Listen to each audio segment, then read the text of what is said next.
You ask Tiger to solve. This deals with linear equations with one unknown. The final result is n equals 4. Let's solve it step by step. Group all n terms on the left side of the equation. Subtract 3n from both sides. Group like terms. Simplify the arithmetic. Group like terms. Simplify the arithmetic.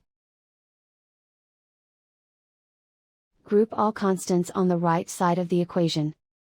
Add 13 to both sides. Simplify the arithmetic.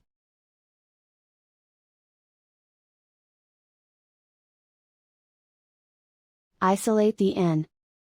Divide both sides by 5. Simplify the fraction. Find the greatest common factor of the numerator and denominator. Factor out and cancel the greatest common factor. And so the final result is n equals 4.